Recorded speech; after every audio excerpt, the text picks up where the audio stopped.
আসসালামু আলাইকুম বন্ধুরা, আমি কাশেম আর আপনারা দেখছেন কাশেম ভাই ইউটিউব চ্যানেল। আজকে যাচ্ছি আমাদের জমিতে। অনেক দিন ধরে পরিষ্কার করা হয়নি, তাই আজকে বড় কাজ আছে সামনে। চলেন, আপনারাও সাথে থাকেন। এই যে বন্ধুরা, এইটা আমাদের জমি। দেখতেই পারতেছেন আগাছা আর ময়লা অনেক জমে আছে। আজকে প্রথম কাজ সব পরিষ্কার করব, জমি একদম ক্লিন করব ইনশাআল্লাহ। আলহামদুলিল্লাহ।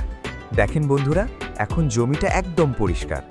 আগে আর এখন পার্থক্যটা নিজেরাই বুঝতে পারতেছেন।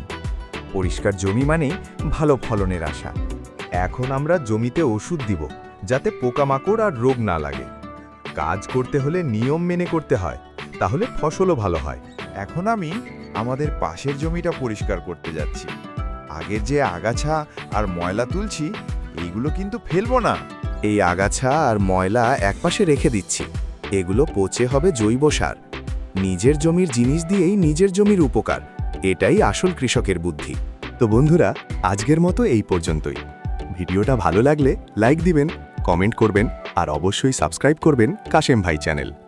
কৃষকের জীবন, গ্রামের জীবন সবকিছু দেখতে আমাদের সাথে থাকেন। আল্লাহ হাফেজ।